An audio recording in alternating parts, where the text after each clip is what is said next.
The Cowboys are 1-0 to start the 2024 season. As we head into week 2 of the NFL campaign, we welcome you to Special Edition. We've got Isaiah Stanback, Barry Church, Nate Newton. I'm Kyle Yeomans, as we've got a trio of former Cowboys to break down what went right for the Cowboys in week 1. Barry, I'll start with you. A 33-17 win over the Cleveland Browns on the road. It was dominant in all 3 phases. What was the most impressive part of the win? Well, the most impressive part to me, at least, was the special teams. I mean, when you're able to get a punt return for a touchdown and also have a weapon like Aubrey out there, to once you pass the 50-yard line, it's an automatic 3. Those guys are going to be real weapons for this team going forward. Yeah, I'm going to go straight with this defense. I think this is the first time we've had an opportunity to see this Mike Zimmer defense facing a real opponent in a real game that really matters. And these guys were out there convoluting a lot of different looks for Deshaun Watson. They were able to get pressure with their front 4. They didn't have to bring pressure from the second and third levels. Highly impressed with what they put on film last week. The way their linebackers played through the whole game. Overshown, Kendricks, they just played a super game. Didn't miss any tackles. They came up and plugged holes. That was very, very impressive. Yeah, all 3 phases did what they needed to do, but there was one guy in particular. He just happens to be on my note cards this year. Dak Prescott, that has a little paper of his own to talk about. He had 4 years, $240 million since the last time we were on the show. We talked about the possibility of him having the contract. Now he has it in hand. What did you think about the deal and how he performed on Sunday as well? Great job by his front office. Great job by Dak keeping his integrity through this entire process, as challenging as that must be, being the face of the Dallas Cowboys and trying to get your money. I mean, you talk about somebody who went out there and got $231 out of the $240 million guaranteed. Wow. Not only that, but he also was able to secure a no-trade clause and was able to secure a no-franchise tag. Hey, Dallas has their man, but he has his money. Yeah, and this is a Sunday that, Dak Prescott will never forget. I mean, like you just mentioned, the top paid player in NFL history. He went out there against a Cleveland Browns defense that I think is one of the best defenses in the National Football League, and was able to go out there and get a W for his team. I mean, when you go out there and look, he didn't turn the ball over. The numbers weren't outstanding, but he did exactly what he needed to do to get the W for the Dallas Cowboys. I want to laugh. I just want to scream. I'm telling you, that face of the franchise. Respected dude, great leader in the locker room, made some nice throws, like you said, did what he had to do. He got the bag on and off the field. Great job, Dak. Yeah, no doubt for Dak Prescott. Defensively, it was all about Micah Parsons. It was about the pressure. It was about a lot of different things for Mike Zimmer's debut as the defensive coordinator, Barry. But what level of the defense showed out the most? I'm going to have to say that defensive line. I mean, when you got Parsons, you got Osa, you got D-Law making things hard for quarterbacks each and every down, you're always going to have an opportunity to go out there and win the ball game. But I'll say the most impressive part is how Zimmer had these young guys flying around. I mean, you got rookies and first-year players out there doing their thing. When you talk about Carson, when you talk about Overshown and those guys, they were able to go out there and get the job done. Zimmer, hats off to you and your defense. Eric Kendricks, 2 sacks, 9 tackles. Yeah, come on, man. That's who showed out. The old man, that's who showed out. Eric Kendricks, the first player since 1987 for the Cowboys to have 2 sacks and an interception in the same game, only the 3rd to do so in franchise history. When we come back here on Special Edition, Jake Ferguson, what's the latest update for his knee injury moving forward? Could he play in week 2 against New Orleans? And if not, who has to step up? Special Edition, presented by AT&T, is brought to you by your North Texas Ford dealers. Ford is the best in Texas. Reliant, official energy provider of the Dallas Cowboys. Blockchain.com. Make your crypto play today. And by AT&T, official sponsor of the Dallas Cowboys.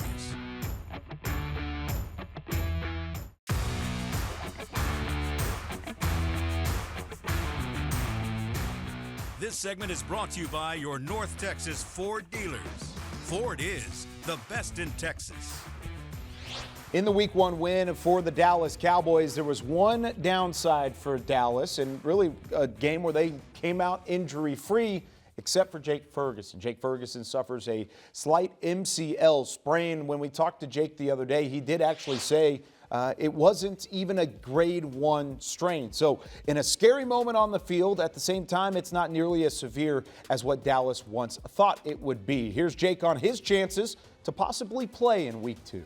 I think my only thought was, ACL, and if my ACL is good, I'm fine. There's some stuff you can play through, and I'm one of those guys who, if I can play through it, I'm going to go. But at the same time, if I can't give this team my best and I can't live up to the standard and play at that standard that we hold, then there's no point of me, hurting this team in that sense.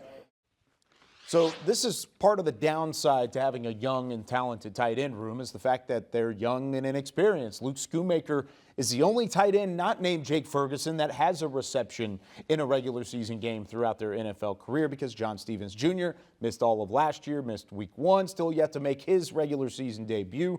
And then you've got Brevin Spann-Ford, who made his debut but doesn't have a grab just yet. So, Isaiah, I'll start with you. Who needs to step up in that tight end room if Ferguson is unavailable Sunday? I think the easy answer is Luke Schoonmaker, but that's not going to be my answer. My answer is going to be Brevin Spann-Ford. And the reason why is I believe that's the tight end in that room who has the greatest upside. You talk about somebody who's 6'7", 260-plus pounds, who can run, who can catch, who can block. He's physical, he's willing, and these coaches love him. So much so, as a free agent, they gave him a pocket full of money to ensure that he stayed on his roster. I'm looking forward to him stepping up in a major way. Yeah, I'm with you on that, Isaiah. Give me Spann-Ford to go in there and try to alleviate some of the pain that the Jake Ferguson injury has caused. Now, he may not be the pass catcher that Jake Ferguson is, but the guy can block his butt off. I mean, he can help solidify that offensive line against some of these pass rushers that the Cowboys are going to have to face. So, to me, go with Spann-Ford at that tight end position, and you got to lean on these 3 wide receivers to pick up the pace. It's Schoonmaker, man.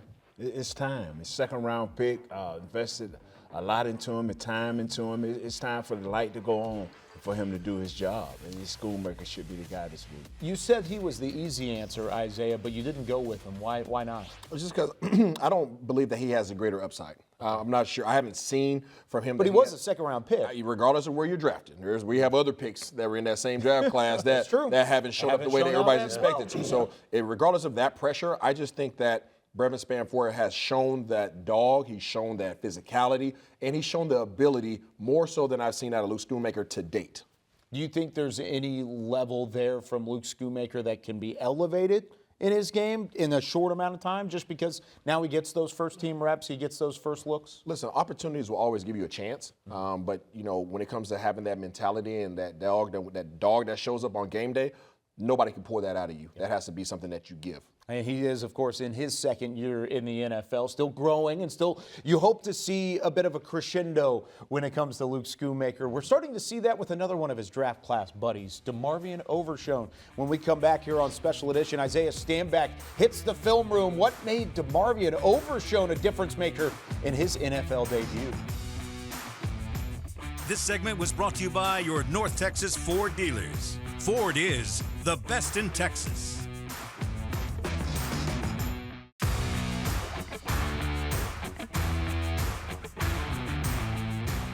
This segment is brought to you by the NFL Fan of the Year, presented by Captain Morgan.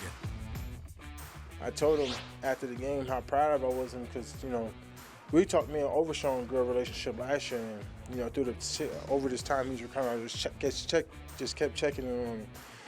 And, when throughout camp, I was checking in, I was like, man, how you feeling? How's your knee?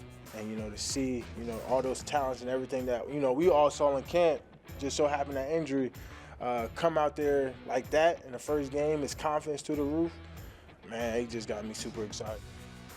Listen, Micah, you're not the only one who's super excited. DeMarvion Overshown finishes with 9 tackles. He had a sack. He was shot out of a cannon, and he alluded to it there with the injury last year. I think the most impressive thing about Overshown's debut in the NFL was the explosiveness that he showed at the linebacker position. We've got a chance to break it down. Isaiah Stanback, take me through what DeMarvion Overshown does, not only from a physicality standpoint, but how does he affect the game from a mental aspect? Yeah, well, first of all, he is a starting linebacker in a Mike Zimmer defense. You know right off the back that you are a cerebral player. And it's really his rookie year. This is his second year playing, but as we just alluded to, he had the injury, right? So this is really his rookie season on the field. This dude is smart, he's explosive, and he's making an impact on his defense. Let's take a look at what he is doing exactly to impact this game. He is going to be right here in the middle of your screen, number 13, lined up in the A-gap next to the center, okay? But what is the issue that he is presenting to this defense, to this offense? Well, you have 6 guys on the line of scrimmage, okay?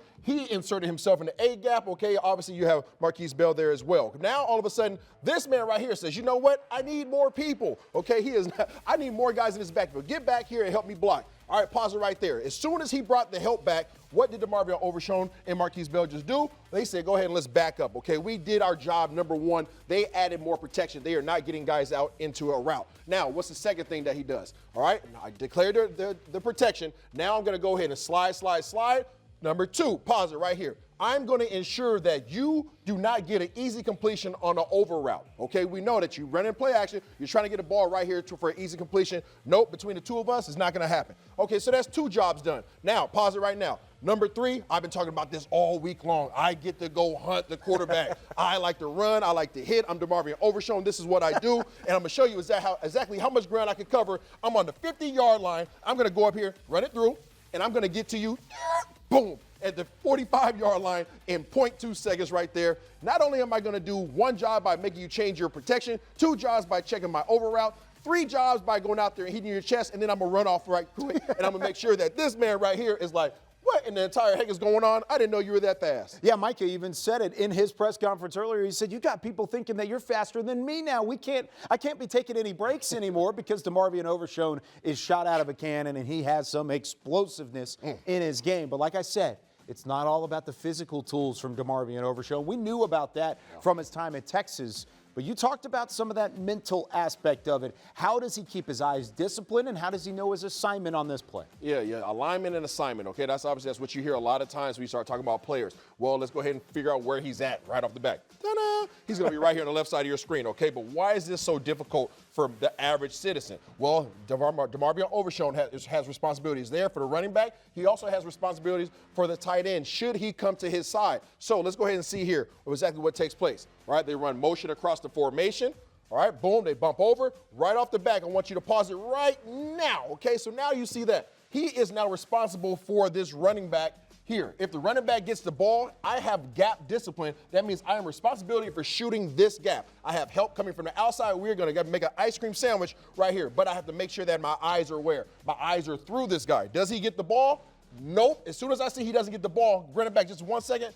You see that foot, this placement right here? Yeah. Now I'm getting out, and where are my eyes? My eyes go immediately to my number 2 guy, the tight end, who is running a slide route, which is pretty much a flat route behind the line of scrimmage. I'm trying to be sneaky here. I'm trying to hide behind all these big fellas. But no. My name's DeMarvion Overshown, and as soon as you go ahead and try to slide out, I'm going to go right there. I'm going to hit you and tackle you for no gain on the play. This dude is making sure that he is not only taking care of his responsibilities in his gap discipline, making sure the run game's solid, but he's also keeping his eyes on the prize, and he's able to make these kind of plays, not only because of his athleticism, but because of the fact that he is engaged with this playbook. And not only is it discipline in the moment to know where you got to be and how to get there, but it's also film study, too. He almost ran the play specifically for Cleveland, and just a reminder, it's only week 1. We haven't even seen Cleveland in 6 months running a regular season play. And that's his first game. First game as an NFL pro. There's a lot to expect with DeMarvion Overshown. They'll have another tough task defensively this week against the New Orleans Saints, a team that put up 47 points in week 1. Derek Carr and company have been on an absolute heater. He has 9 touchdowns, 0 interceptions in his last 3 games. How can the Cowboys slow him down? This segment was brought to you by the NFL Fan of the Year, presented by Captain Morgan.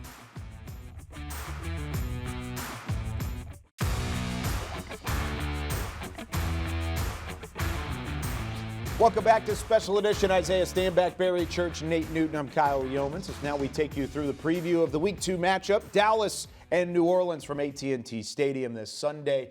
Barry, I'm going to start with you because there's a quarterback playing for the New Orleans Saints, and he's playing pretty darn well right now, and that's Derek Carr, which is kind of an interesting thought process. When you hear that name, it doesn't seem like he would stick out, but this passing game is on another level right now. Why is that? Well, Derek Carr has been playing really efficient when you talked about that first game. Now, granted, he went against probably the worst team in the National Football League in the Carolina Panthers, but he has the weapons on the outside to be effective. When you talk about Shaheed, when you talk about Olave, the Swiss Army knife in Taysom Hill out there, he has these weapons, but the only thing about Derek Carr is when you get after him, he starts to see ghosts in the pocket. He starts to get those happy feet, and that's when the turnovers come, and that's exactly what I think Mike Zimmer's going to be able to do. heat him up in that backfield, get him to turn the football over, and I believe the Dallas Cowboys will walk away with a win on this Sunday. I have to agree with you, BC, as usual. Reason why is because last week he did not face any pressure, but it's not about last week. The last 3 games, this dude has been on a tear in terms of throwing touchdowns all day long. I'm sure we get to that statistically, but the reality is he hasn't had a lot of pressure. And also the reality is he has a lot of weapons that he can get the ball to out in a lot of different options in terms of screens. And those screens usually make defenders to scream down there and play defense, and then you have the big shots over the top. So you get back there, you can do a lot of disruption. They won't be able to get to the offense they really want to tend to. Derek Carr, 3rd on the all-time list for quarterbacks wearing the number 4 in passing yards, only behind Brett Favre and Dak Prescott. Just to throw that out there. All right, let's talk about the running game because Alvin Kamara has been a staple in New Orleans, Nate, when it comes to a Swiss Army knife in his own right. What does he do specially for this New Orleans offense? He can do it all. He's just an all-around running back. He can catch the ball coming out of the backfield. But where they really use him at is in the stretch play, where they run out to the tackle and he'll make one cut and cut up. Or they use him in the short stretch, where he'll run out to the outside of the guard and cut up. And he can catch out of the backfield. That's why Derek Carr will be successful, because they would throw the ball to him in screens too. And Alvin Kamara is that all-around back. Run inside, run outside, line up in a slot, line up outside a receiver. Not only does he possess a lot of different abilities, but also the committee that he has around him is a ton of speed, a ton of versatility. You can't just key in on any guy in terms of what they just do best, because they all do something more than what they're being asked to. And this is a defense that I think is a little underrated as well, Barry. When you look at their units, they've got playmakers on all 3 levels. Which one scares you the most? I would have to say that defensive line, basically the front 7 kind of scare me the most, because you got Davis in there, do everything linebacker. He's in there, doesn't come off of the field. He is great against the run, and he can rush the passer as well. And you got Cam Jordan as well. Now, Cam Jordan may not be the player that he once was, but he is still extremely effective. He may not have that speed, but he can use his power, and he goes against the run at a very, very high clip. When you look at Tyrann Mathieu in the backfield, same thing as Cam Jordan. May not be the same athlete that he once was, but he can still confuse quarterbacks out there and still talk quarterbacks into turning the football over. So to me, this is going to be a defense that should have the attention of the Dallas Cowboys. Yeah, and they've got some guys banged up in that secondary. We'll see if they're able to play. Marshawn Lattimore, a big name at the cornerback spot. There's one guy that you can maybe see missing this week that would make an impact. When we come back, that could be one key for New Orleans getting the win. But for the Cowboys, what's the key to the game? Mike McCarthy and company looking to move to 2-0. Closed captioning is brought to you by the Texas Lottery. Cowboys scratch tickets from the Texas Lottery are here. Play today.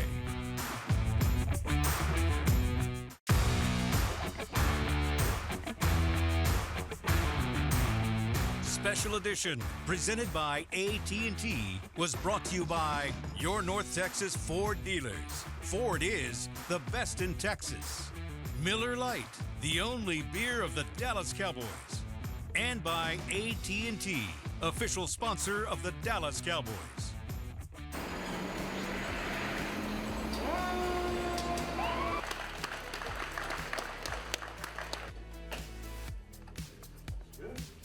Yeah, it's a cool experience just to see the local firefighters and see the work they do, and they're a really important part of the community, and they keep us safe, keep us not worrying at night. So it's good to get back to them and just come out here and spend a little time with them, get to know them, let them get to know us, and just kind of build that relationship in the community. Sweet. Yeah, it's neat, to have them come in here to our fire station where we live and where we work, and to take an interest in what we do. It's been fun. It's been fun to talk to them, and just to have a conversation with each one of them, and to kind of hear about what they're interested in, and for them to take an interest in what we do on a daily basis here.